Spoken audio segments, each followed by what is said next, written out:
Well, good morning, everybody, and thank you so much for tuning in to this morning's fastTrack Academy. Risk culture and the relationship with risk appetite. So for those of you who don't recognise my voice, my name's Patrick and I'm principal of the EMIC Academy, and my job here today is to facilitate the session. As you will know, it's a learning event, and EMIC supports your continuous professional development, your CPD. And today's session will entitle you to 1 CPD hour. So if that's relevant to you, please do pick it up. Now, today's session is brought to us by experts from both Arthur D. Little, who are a managing consultant firm, and in fact, as a point of interest, the world's first management consulting firm, and QBE, the well-known insurer. And I'll introduce the guys to you shortly. Today's session explores the important relationships between culture, appetite, and metrics, and will offer practical examples and advice for their implementation. And risk culture sets the tone for how an organization identifies, values, understands, discusses, and monitors the risks that it faces.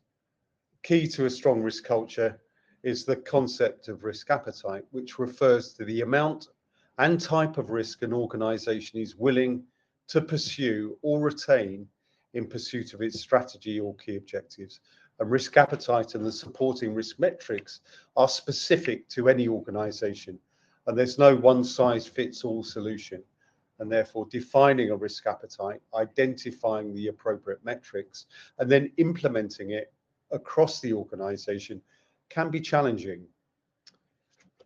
So turning to today's learning objectives, and I know everybody can read, but we hope to cover off by 11 o'clock the ability to describe the importance of risk culture, risk appetite to managing risk, define the key phases and steps for implementing risk appetite, and identify appropriate key risk indicators, KRIs, to support risk appetite monitoring. Now, just in terms of the logistics today, we will have a hard stop at 11 o'clock. There will be some contextual material landing on chat. You'll see the chat button on your dashboard. Do not ask questions on the chat button. Use the questions button to pose any questions that occur to you through the presentation that will be delivered to you. We'll be handing over to Q&A at about 10 to 11. So any questions that you've posed, it'll be my job. I'll tune back in and I will organize those into a conversation with Jeremy and Tom. There will be a survey during the Q&A. It will pop up on your screen. If you would like copies of the slides, the way to order those is by completing the survey and saying yes to that question. So please do the survey. It's very useful to our presenters today and of course EMIC.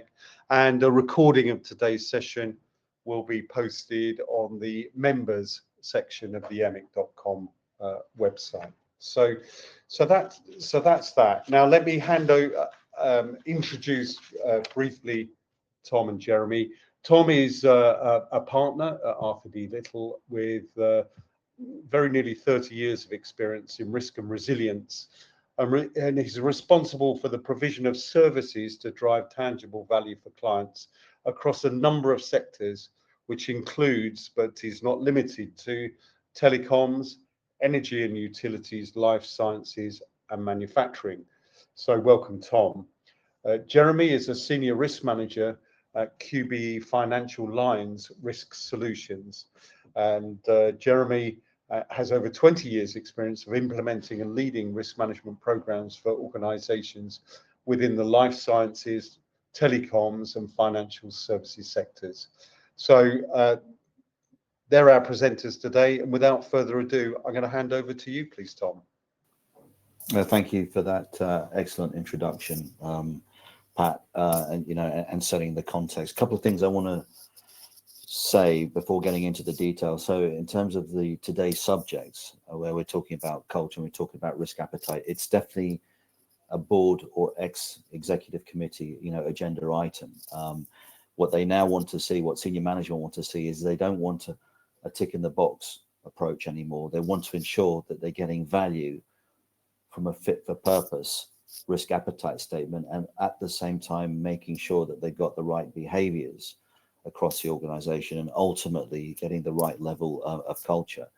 I think the other important thing to say is that you could, again, based on experience, this isn't coming out from the theory book, you could have the best systems, the best processes, the best frameworks in place, the best supporting software tools. If the culture is not right and if the governance is not right, these things will fail. You will not get any benefit. And again, I think senior management now have become aware of this and need to ensure that whatever gets implemented is fit for purpose.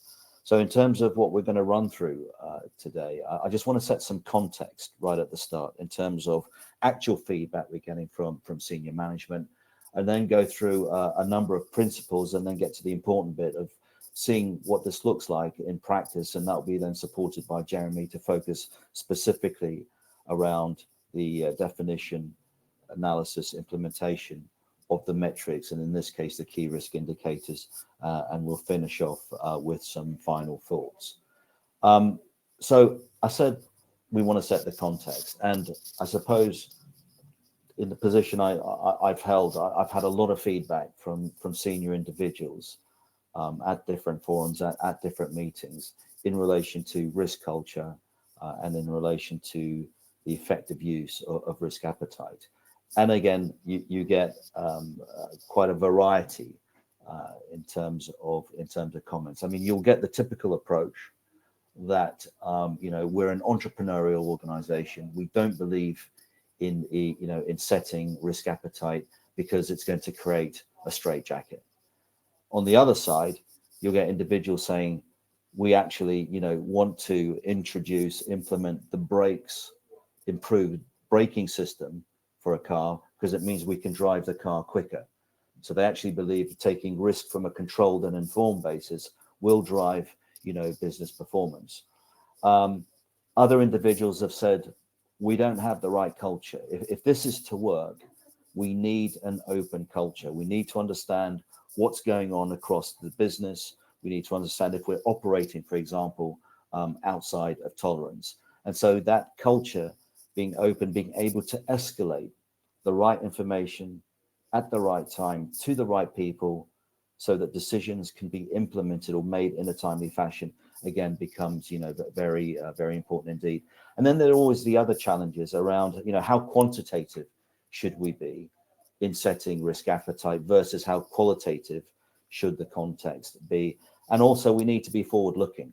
We've been caught out too many times by looking at metrics that tend to be backward looking. We've been operating outside of appetite, if you want to call it that, outside of tolerance, and we've been caught out. So how can we be more dynamic, more forward looking in the approach? So what you see in front of you are sort of typical challenges that have been made, particularly at executive committee and at board level.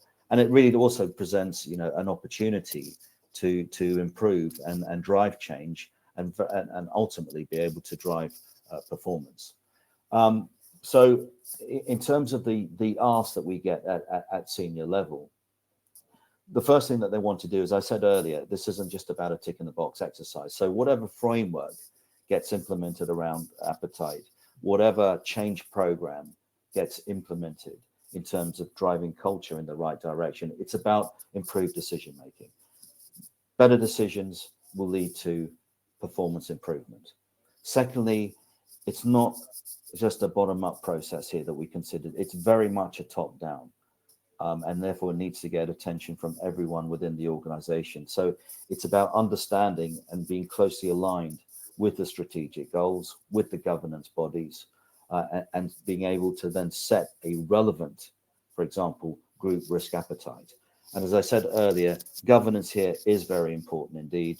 You'll have the frameworks, processes in place, but you also need extremely good governance to make sure that the right decisions, as I said, are being made and that benefit is being driven.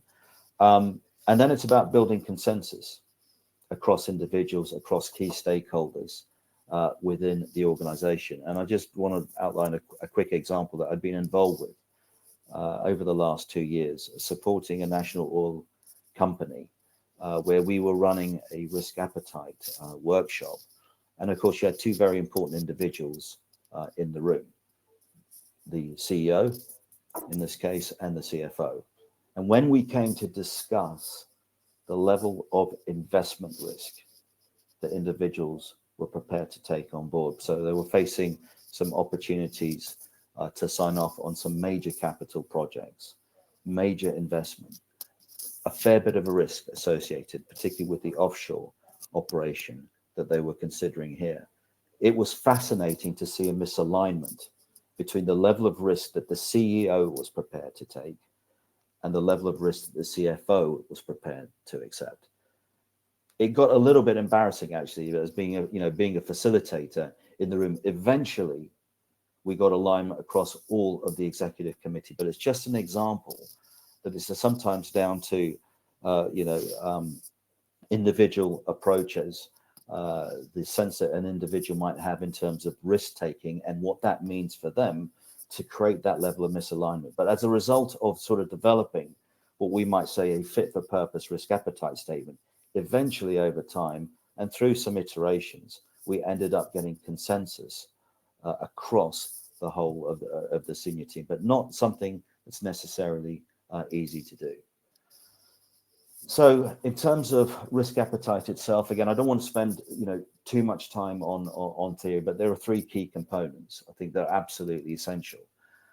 You've got culture, which we've already mentioned, which will also dictate the how. One's got to be close and be aligned with the strategy and the business objectives. So that very much covers the what. And then there's the understanding, or in many cases, the confusion about what we actually mean about risk appetite or risk capacity. How much risk can we actually take on that's informed, that's controlled, but that's also in pursuit of our overall business objectives. So these are the three key elements that one would need to focus on. And then they provide the inputs to the risk appetite statement, of which we'll show an example in a few minutes' time. But I think the warning that I want to give now is a lot of consideration and care needs to be taken into developing these risk appetite statements, because as I said, there should be a balance and a mix. And as you'll see from Jeremy's slides, there's the quantitative aspect as well as the qualitative aspect. What you don't want to do is generate confusion. You've got to make sure that what gets written down and presented reflects the nature of the business that you're involved in. It cannot be generic in nature. So for a national oil company, one that I mentioned earlier, in reading that appetite statement, that risk appetite statement, it's very clear that this refers to their business, to their operating model, and to their strategy. One also has to be careful with the metrics that you need to include within the risk appetite statement to give you early warning whether or not you might be operating outside of tolerance. We've seen too many occasions where the red flag has been risen as a result of people getting the level of tolerance incorrect, straight to the board or straight to the executive committee, thus irritating them because it's one red flag after another, and eventually they ignore it, and eventually a major problem actually happens. So there's this cry wolf syndrome. And therefore, there is the need to be very careful about how you articulate your approach to risk from a qualitative point of view, but also how you articulate from a quantitative point of view that approach to risk to ensure that when you really are operating outside of tolerance, you are taking too much risk from an organizational point of view, then the flag goes up at the right time to the right level of management. So again, that's just a bit of a warning note that one has to be very careful in how this information comes together. I mentioned theory.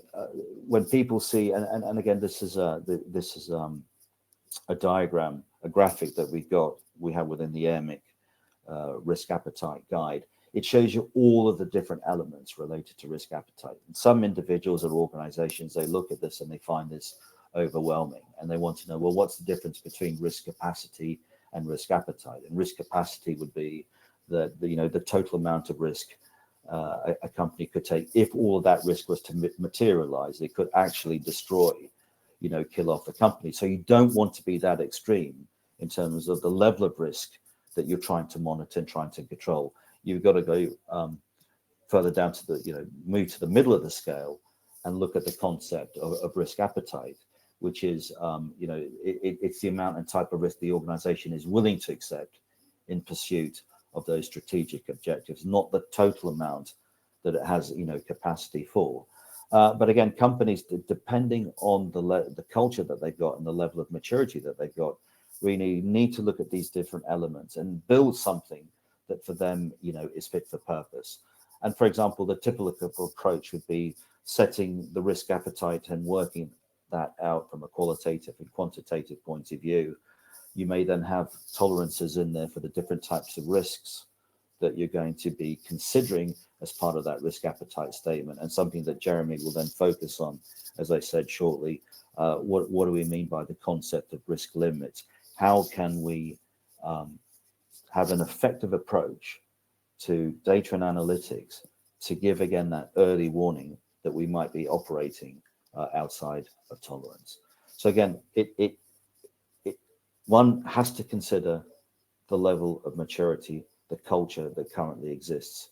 Look at these various elements, look at the definition, and build something that's pragmatic in approach, that can be understood by the organization, that they can relate to in terms of the operations that they're involved in, and provides them a clear understanding of how much risk, controlled and informed risk, they should be taking as part of that operation they are involved in. And then I also mentioned framework, and again, you've got three key elements of the framework.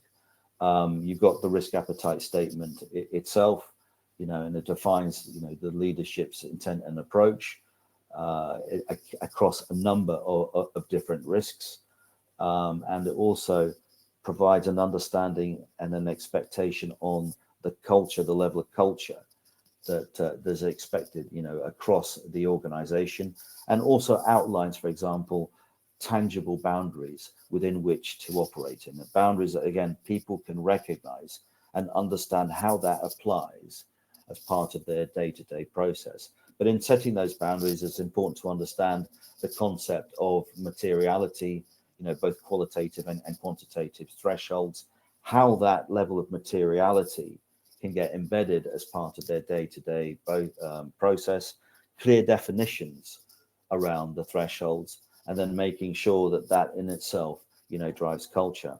And I think the third point here, as part of that framework, I see it more as an enabler, is making sure that at the outset, there's a clear understanding of the level of risk management maturity across the organization.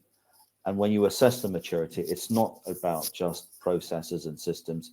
It's also clearly understanding the culture, the degree of openness that people are prepared to operate in terms of making sure that there's visibility and that the right things are escalated to the right people at the right time and are not swept under the carpet, as we've seen on a number of different occasions. And then I think before I get to examples, the point I want to make here in terms of continuous improvement, and it's still a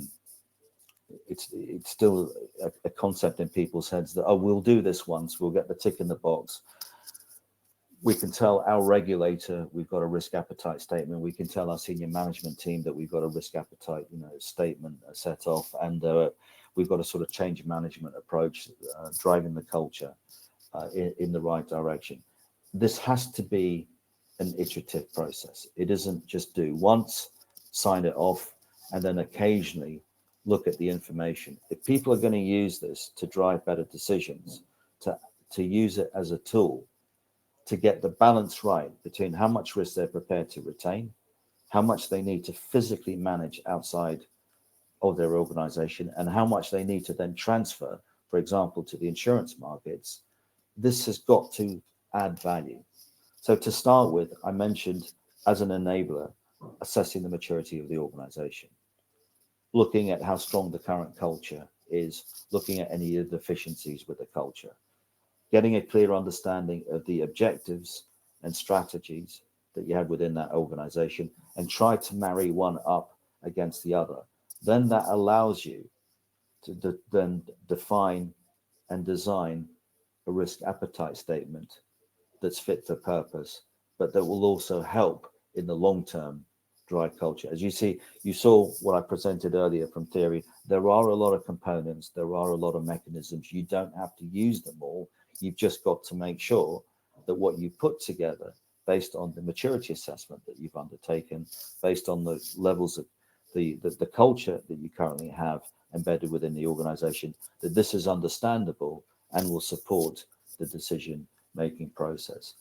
Now, once that's in place, you can then be a little bit more sophisticated and look at specific metrics. I'm about to shortly hand over to Jeremy on that. These metrics have got to, again, be relevant, have got to be fit for purpose, but again, act as a tool, as an early warning mechanism that you may be going outside of tolerance and that something needs to be done now to get you back inside of tolerance, because were that risk to occur, it could still have a material effect in terms of the business. And then there's the ongoing monitoring and checking and reporting.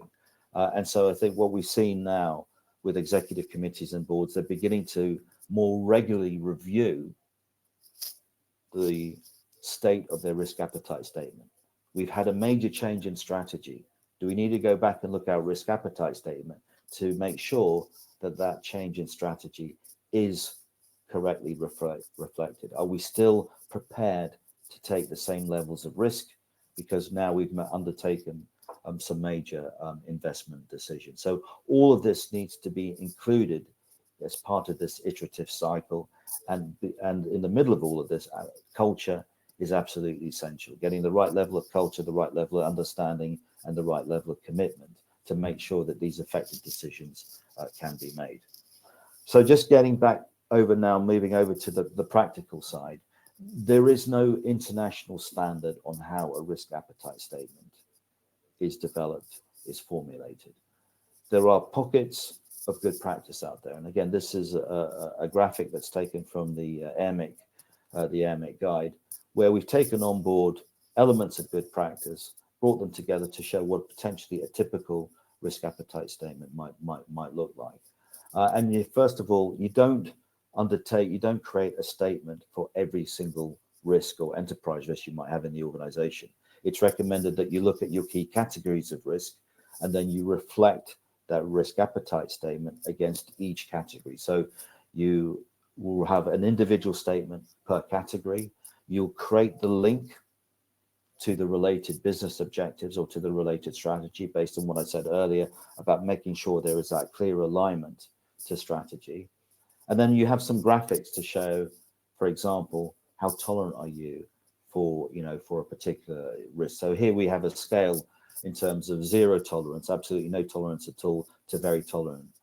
Really important to mention that there is a direct connection between this scale and, for example, the heat map that you might use in the organization. So if you're very tolerant to a particular risk, it could be related to investment risk. That means you're prepared to live with that risk that might reside in the top right-hand corner of your heat map. And you have the business case there in front of you, making it very clear why you are prepared to take that risk. On the other hand, you might be an infrastructure construction company, and you will have zero tolerance for health and safety risk. And again, that's made clear on this scale that you will only live with that risk if you manage it and you control it to the bottom left-hand corner of your heat map. You then have the risk appetite statement, which is really a qualitative understanding of how much risk you're prepared to take against this category of risk that we've highlighted in the first place. And then we talk about the thresholds and the metrics, and Jeremy will provide more information on that. And then finally, again, this is actually another example which helps drive cultural change. Who are the stakeholders affected? Is it the regulator? Is it the management team? Is it the employees of the business? So the more stakeholders that are affected were that risk to occur because it's been poorly managed or we were operating outside of tolerance in the first place, the more stakeholders affected, the more attention this risk deserves, and the more focus it has in terms of making sure, particularly at senior management level, that the right resources are being applied to bring that risk back into control. But also important to note, this doesn't mean that the risk has occurred. This is about something that could occur, but we might be operating outside of the agreed tolerances. Do we or don't we now do something to bring that within an acceptable level? And I think the final thing I want to concentrate on, and again, it is about driving culture, and I've seen this more and more, is, okay, we've developed the risk appetite statement, let's say at group level or at holding level. What do we now do? Do we just force that across all of our various business units, all of the various operating companies that we might have, or do we try and be a little bit more sophisticated and try and calibrate, because we've got different businesses within our organization? And again, I've been dealing with with telcos that actually own a bank as one of their operating companies. More recently, an energy company that also operates a telecoms organization. So clearly the KPIs and the objectives could vary from one operating company to another underneath the overall holding, underneath the group, and therefore the level of risk taking will also vary. So it's quite a conundrum that individuals are now faced with in terms of how do we change culture and how do we approach it. So one could keep it simple and develop one overall group risk appetite statement, as you see there at the top, and make sure that everyone, every business unit, every operating company adopts that one approach, that one format.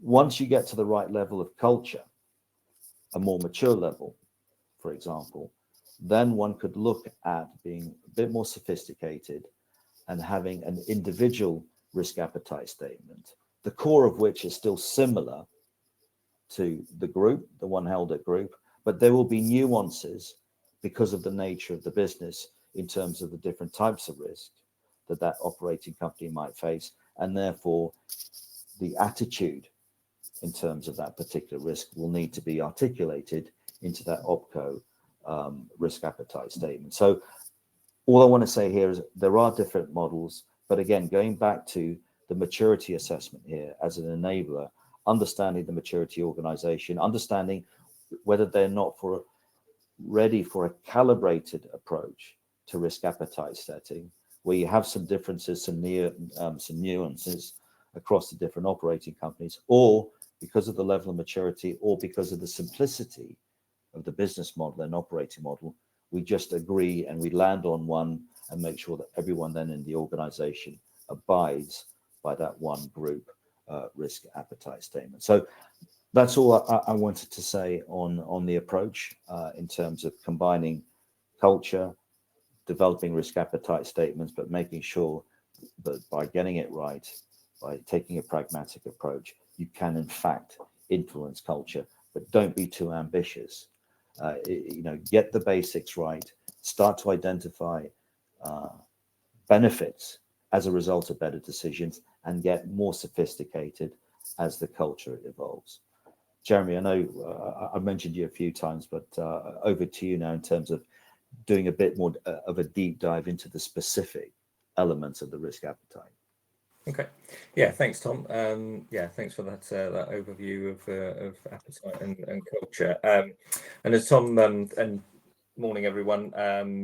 Nice to have the opportunity to come and talk to you about key risk indicators. So as Tom said, I mean the really kind of sort of, I suppose, the quantitative element of I suppose supporting a business as to whether they are going to be moving in and out of risk tolerance and appetite is critical to that, is key risk indicators.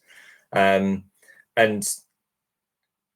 as Tom sort of mentioned earlier on, the appetite is either set at an organizational level, or once the maturity and the culture kind of is embedded, it can then be sort of I suppose moved and have it at a category level, even a sort of functional level. key risk indicators are typically kind of sort of allocated or identified at an individual risk level. And you'll ultimately kind of consolidate them and roll them up into kind of giving you an indication as to where your overall kind of sort of risk appetite is, and whether you're kind of sort of, how you're operating within that appetite. So sort of bearing that in mind, I mean, that, really sort of what I wanted to talk to you about is, I suppose, give you an idea of kind of some of the principles, around sort of the identification of KRIs, and some of the steps that you need to go through to sort of ideally kind of sort of identify those effective kind of KRIs. And then we'll kind of move on to a more practical example. And a lot of this information is in the EMIC guide, which Tom's referenced a few times as well. So firstly, I think there are sort of 5 main principles, regarding kind of the identification of KRIs. And a lot of these may seem kind of quite simple, but ultimately the first one is that they need to be relevant to the risk that you're looking to monitor.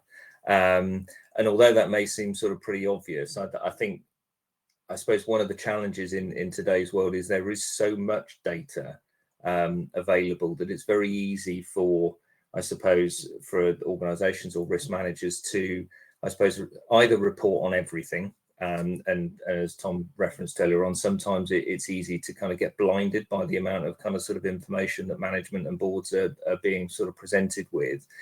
So you really need to be very specific about kind of identifying sort of what is the indicator that's relevant to that risk, and what will help you quantify kind of whether that risk is I suppose kind of moving and how it's moving.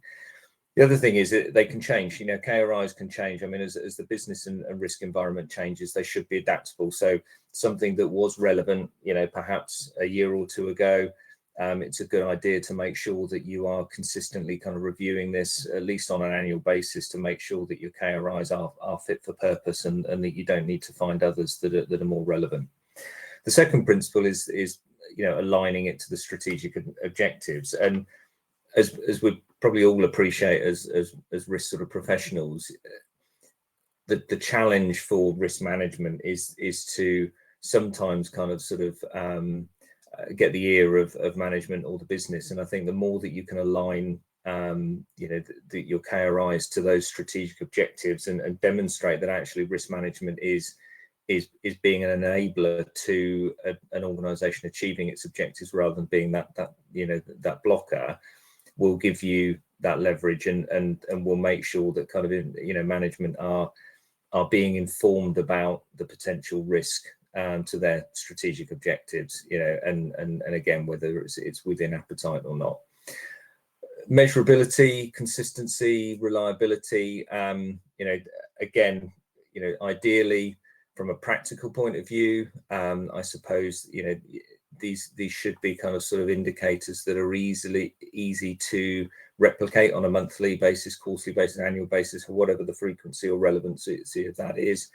You should be able to kind of ensure that the method of gathering, or the criteria behind it, or the parameters are consistent, so that you can draw those comparisons over time and trends can be identified. Because really kind of sort of the important thing is you're looking for sort of movements, and whether you're sort of moving out of tolerance. So that ability to be consistent, and I suppose, indicators that have got a heavy manual element to generating them could be kind of more suspect to errors, and the overhead of kind of generating them is going to make it sort of impractical, I suppose, over a long period of time. Two of the kind of the other kind of underpinning principles are about it being sort of forward-looking and preventative. The most effective KRIs are those that, I suppose, enable management to be, I suppose, ideally told about a risk that is about to materialize before it materializes, so that they've got time to take action. Sometimes you'll see kind of indicators that will be sort of backward looking about something that has already happened. And obviously, in the absence of any leading indicators, of course, it's better to have something rather than nothing, but so that you can at least maybe mitigate the impact or reduce the impact of something happening. but ideally you want them to be kind of looking forward and predicting, I suppose, that a risk is going to materialize. And the final kind of principle is around this root cause focus. So quite often kind of see indicators quoted or referenced that are, I suppose, what I would say, looking at the symptoms of the risk. And again, they're really kind of ones that are giving you an indication that something has already materialized and a risk is happening and it's already impacting the business. Whereas, if you go through that exercise of identifying the root cause of a risk, you've got a much better chance of it being, again, preventative, relevant to the business, and again, enabling you to kind of really effectively kind of meet your strategic objectives. So now, if we look at the steps, I suppose, to creating what we call sort of proactive KRIs, you've got sort of six sort of key steps, I suppose. And some of them, you may well be able to leverage kind of sort of existing information. So the first one is a prime example of that. So mapping and aligning sort of corporate objectives with risks. Now, an organization that's already got a fairly mature kind of risk management process and culture will likely already kind of have this. But effectively, if you haven't got that mapping of corporate objectives with risks, then it's a good idea to kind of go through that and ensure that you've got that relevancy of any sort of resulting KRIs. Selecting key risks rather than all, and again, this is where I suppose it's important to really spend the time sort of enabling you to identify what are those key risks, so that you can be much more kind of selective and specific about the information that you're looking to provide to management. I think, if you were to develop a suite of KRIs for every risk, depending on kind of, again, the maturity of systems and the process that you've got, it could well be unsustainable. So, picking out what those key risks are, the ones that are most critical, and then also kind of involving risk owners in that process as well. And I think this is a theme that you'll begin to kind of hear me talk about, through this process, that in order to ensure that engagement and the KRIs are relevant, they're aligned to strategic objectives, etc., which we've already talked about, involving risk owners in that process is critical to make sure that you've got that element of it. Complete that root cause analysis for the key risks. So once you've got the mapped, you've got your key risks, you need to go through that process of doing the root cause analysis, and whatever method is most relevant to the risks you're looking at. I mean, you may already have a preferred approach within your organization. There's numerous sort of types of kind of sort of methods kind of out there, and we're not here to prescribe which one is the best. I mean, I use kind of sort of an element of the 5 whys approach in the worked example that we'll come on to in a minute. But there are others out there, and really it's kind of a case of kind of continuing until that root cause is identified. And the further you can dig into it, then the more effective your KRIs are going to be. You then need to kind of look at the suitable metrics, and this could well leverage existing data sources. I mean, I would advocate doing that where possible, so that you're not creating new data sources and additional work for the business. And again, that will help with the buy-in. If it's data that's already familiar to the organization, that's already available, then you'll have a better chance of this being a sustainable process and an element of your risk management process already. Assigning tolerance levels, again, aligned to that risk appetite of the risk. So this cascades down from your overall risk appetite, identifying upper and lower levels, and also a target level for that particular KRI, and again involving the risk owners and expert stakeholders, so they will understand the environment, the risk, how it's materializing, what is a good kind of level, and what is something that is going to sort of once you begin to kind of hit that type of tolerance, is going to then start to create problems. And again, once you roll all of these the KRIs for that risk up in that category set that you've got underpinning that risk appetite, you'll begin to be able to sort of assign those tolerance levels across the business. And again, it's important to kind of look at those dependencies of different risks, different KRIs, and how they sit within that sort of category risk appetite. Defining the frequency and audience of KRI monitoring. I think this is really important. I mean, obviously, you need to understand what's the most effective audience, for that. Align the frequency with that audience, how, some of these, and also sort of, some of the KRIs that you're looking at may be ones where you need an effective sort of escalation process that's outside of any regular reporting, so that if there's something that is quite time sensitive, you've got the ability to escalate that and make that aware sort of, through the normal change, rather than waiting for a monthly or quarterly kind of sort of reporting cycle. And then, ideally communicate and align in advance where possible, so that, stakeholders have got the ability to critique and, I suppose, review the data that is being presented to them, because, there could well be a lot of information there, and presenting that on the day without the ability for them to have some sort of pre-read or, alignment, I suppose, that normal stakeholder management approach is going to be important when you're coming to that reporting side of things. So I think one of the kind of the key areas I wanted to sort of focus on is this root cause analysis area, and it sort of covers the three sort of first sort of steps of that sort of identification kind of phase. And I'm going to use an example. Again, this is available in the guide as well. So, one of your strategic examples, and these are just kind of theoretical kind of examples, but could be around innovation and developing new products and services. So that could be one of your top level kind of objectives. You've then got sort of probably a number of risks that are sort of underpin or relate to that particular objective. And one of them, which is a common one that'll be on most risk registers, will be around losing high performing talent. So, that's going to be critical for innovation, developmental thinking. So you're going to be wanting to keep the best people in your organization.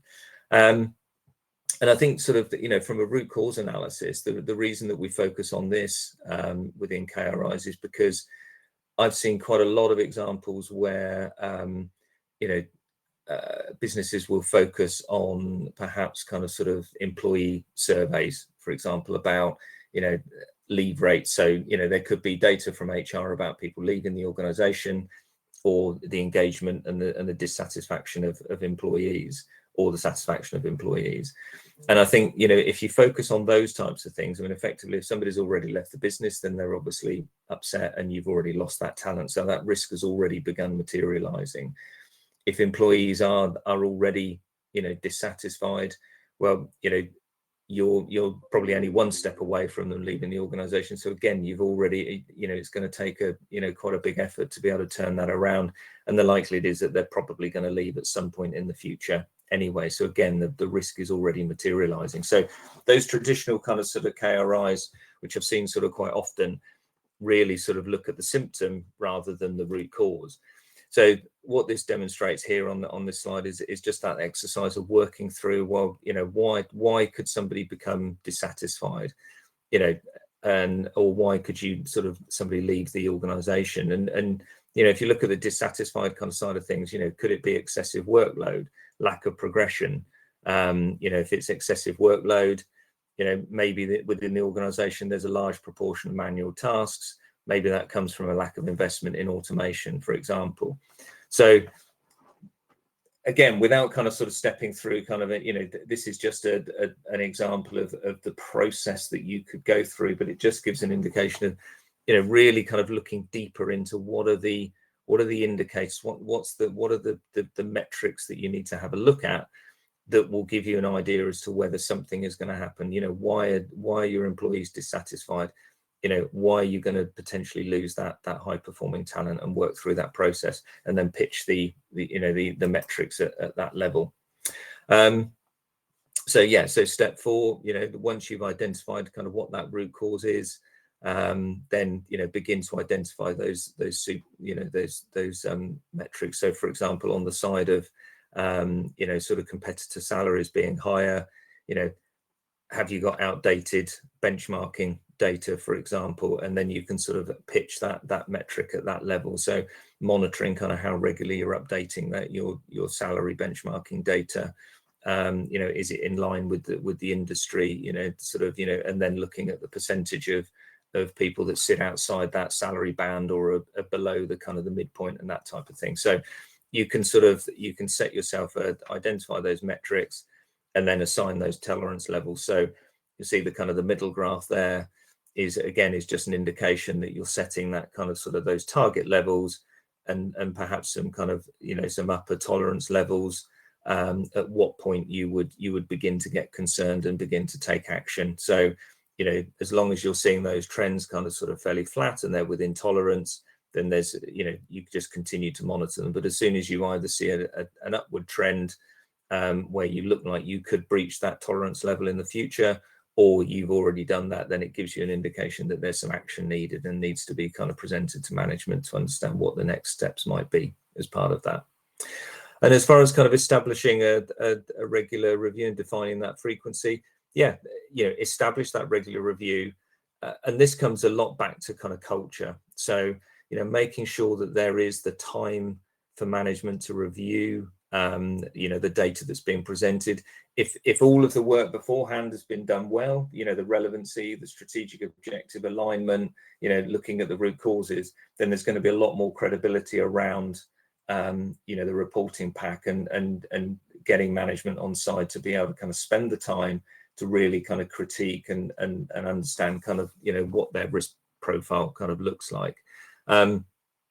I think the other thing around sort of culture as well is important to pull out here is it's important to have a culture where you can present information to management without fear, I suppose, of there being any sort of comeback or sort of negative kind of response from that way. The culture also comes into play with management. They should be curious about what is in that information, and as long as they're confident the process has gone through and it's accurate and it represents what's happening in their business, then they have a duty to be curious about kind of investigating what's being presented to them.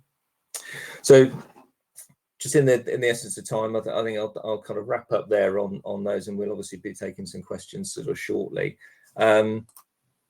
I think there's a few final thoughts that myself and Tom wanted to sort of run through. So I'll hand back to Tom sort of quickly just to run through his final thoughts from his look at risk appetite, and then we can I'll put some together for KRIs as well. No, thanks, Jeremy.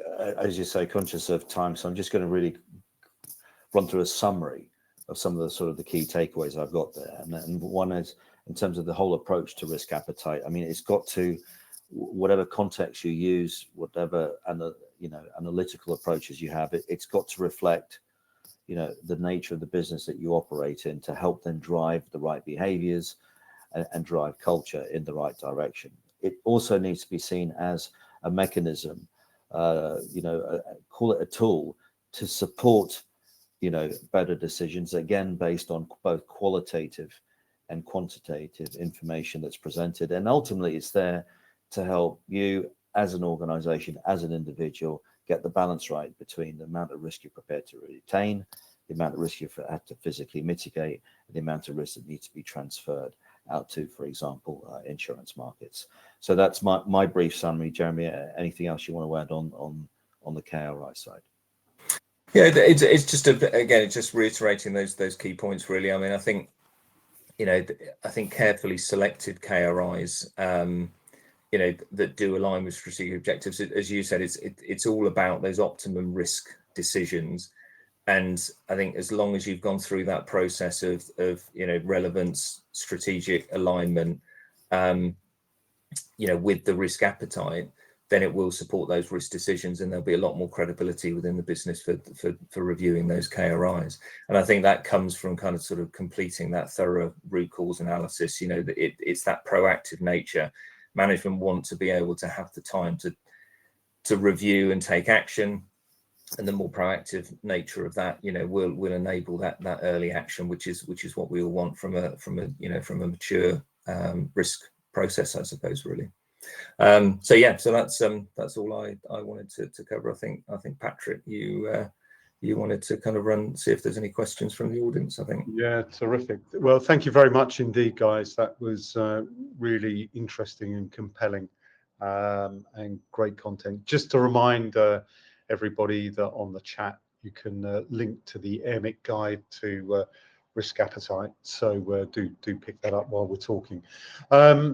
We do have a few questions, so I'll rattle through them. So do you think a single appetite level is sufficient for a principal risk? It may be too simplistic for broad, complex risks. And the asker of this question, Melanie, says that they're exploring breaking into 4 or 5 domains, which has sparked valuable discussions that could better support decision making. And I suppose, it strikes me that, whilst many organizations work at kind of top co level, they do break into divisions or areas of activity. So how do you make single appetite levels applicable down throughout the organization, and can they be too broad really to be a practical impact? Maybe Tom? So again, that is a very good and challenging question. I mean, as I said at the start, we want to try and keep this simple. So at corporate level, try and avoid writing a risk appetite statement per risk. It would be at least per category. If you have some high level categories of risk, then that then try and reflect that against the category. I mean, easier said than done. But for example, pretty straightforward if you're dealing with health, safety, and environment risk or capital project investment. But then it does help cascading down. And again, I've got 2 examples of when I was in an operational role that we used, whereby we were looking at the tolerance to financial risk. And clearly, at corporate level, let's just say what was considered material then would have been, let's just say, £50 million impact on operating cash flow at corporate level. As you were going down through the organization, the tolerance changes, and you can then recalibrate, because it could be that in your division, a £10 million impact on operating cash flow would be material to your local objectives. So I think the point I want to make here is it's really important that for this to work, there has to be a cascade of objectives from corporate all the way down, which could allow you to calibrate, particularly from a financial point of view, because tolerances and appetites will vary, and you consider that at a sort of more local level. And then on the other hand, anything to do with reputational risk, because it was so important at the time in the organization that operated, no matter what level of the organization you're at, if a risk was deemed to be high from a reputational impact, it was escalated straight to that top. That red flag went up, that tolerance level that Jeremy has alluded to was breached, and people wanted to know there and then what could affect our reputation. Well, that's great, Tom. So I think what we're hearing is that risk appetite at group kind of top level, can be cascaded down into individual parts, more aligning to the objectives and the deliverables of the component parts of the business. So that kind of top down, and to an extent, do the breakdowns actually aggregate up into, equate to the top level view? The things must correlate, but it's as if you've predicted the next question, because it is somewhat linked. And I think for me it really illustrates this point around is risk of a blocker or an unlocker risk management, which goes somewhat to risk maturity, doesn't it? But how do you distinguish between KRIs, Jeremy, and KPIs? Is there a danger that risk management, the KRAs, can conflict or be confused with existing performance management metrics, KPIs? Or is good performance management actually just good risk management? So how do you get those to chime, Jeremy? Yeah, and you know what? It's it is a really good question. So thank you, sort of, Matt, for that question. Actually, I think they are one of the same ecosystem. I mean, they are subtly different, because, but they shouldn't be isolated. I believe that, good risk management, drives good performance management. So they are one of the same thing. I mean, KPIs are typically, when they're looking at kind of, I suppose, how the business is performing against its strategic objectives. So whether that might be, I don't know, growing market share or increasing revenue, or even kind of reducing cost, or whatever that might be, that's typically going to be where you're going to see your KPIs. I mean, KRIs are then looking at, I suppose, what is going to prevent you from hitting those targets. So, and this is where the kind of the risk identification and the root cause analysis comes in, because again, if we look at kind of sort of market share, I don't know, maybe there's a link in there to how, driving new product development. So, a KRI just off the top of my head could be sort of around the levels of investment in research and development, for example. So that ultimately you kind of sort of say, they are one in the same ecosystem. They are inextricably linked, but they are subtly different. So, they're certainly kind of not the same thing. But yeah, definitely, I would be it comes back to the points we were making earlier on about risk management being an enabler, aligning with the business. And in a number of organizations, you hear, risk management talking actually about trying to get more ownership of risk within the business. So there is clearly, a drive to making sure that the business are good risk managers in their own right. They're driving performance, but they need to be aware of what risks could stop them achieving those targets, and therefore they need to be kind of looking at both KPIs and KRIs. So it's a great question, but I don't think there's any conflict there. I think it's more just finding that alignment and making sure that you've got them all in the same ecosystem, and there's no reason why they couldn't be kind of considered in the same dashboarding, management.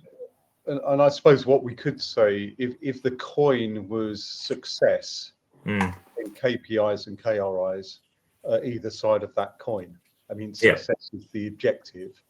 Yeah. What are my performance levels, but what could get in the way? And if you can align like that kind of. So just to remind everybody, a survey link will come up any minute now. Please do complete that, and are reminded that that's where you get the slides. Darren has asked, which I think leads into something you mentioned, Tom, around reputational risk.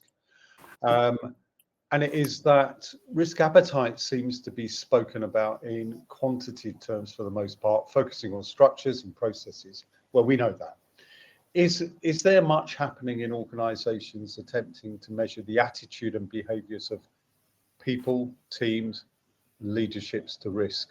And I'll just add to that, is it really those attitudes and behaviors that can be singly the biggest risk to the business and to the business's reputation? No, Tom, do you want to handle that? Yeah, just no. I mean, there's this focus on reputation and the need to define more clearly what we mean by reputational impact, at different levels and across the organization. So there are a lot of initiatives in terms of that, and of course that needs to be the whole approach. In terms of managing reputation, needs to again be embedded into the risk appetite statement, making it very clear how important the management of reputation and brand is. And it could be a risk category in itself with enough information about what this means in terms of attitudes and approaches, with a very low level of tolerance, and making that clear, which again, as I said earlier, you can then link back to the heat map, particularly if you then got some criteria, that heat map in terms of different levels of reputational impact. But I was just talking with a client recently in terms of attitudes and behaviors, And one of the KRIs in support of the overall risk appetite statement that they've got is, is measuring the number of whistleblowing incidents. They set up for this guy around compliance for a major organization, and they pay a lot of attention to that whistleblowing KRI, because that could lead to also a reputational impact and had to be very carefully managed. Yeah. So what we're learning is people are vitally important, and particularly if you've got good morale in your business, then that's a good foundation for exercising good risk management practices, either structurally or it just comes naturally. Listen, we're hard stop at 11. Thank you very much to all of our audience for coming and their participation and attention. Big thanks to Tom and Jeremy. And don't forget to complete the survey. Thank you very much for everybody's time, and I bid you farewell. Have a great day. Thank you, everybody. Thanks, everyone. Thank you.